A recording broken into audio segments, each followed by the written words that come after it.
Hello friends, आज के इस video में हम किसान इस शब्द को मराठी में क्या कहते हैं ये जानने वाले हैं। किसान इस शब्द को मराठी में शेतकरी कहते हैं। किसान यानी शेतकरी। अब हम इसके उदाहरण देखते हैं। किसान खेत में काम करते हैं। इसका मराठी अनुवाद है शेतकरी शेतात काम करतात। मैं एक किसान की बेटी हूँ। इसका मराठी अनुवाद है मी एक शेतकऱ्याची मुलगी आहे।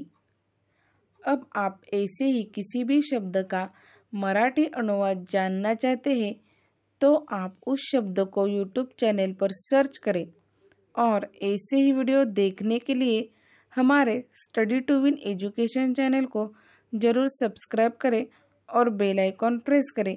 धन्यवाद।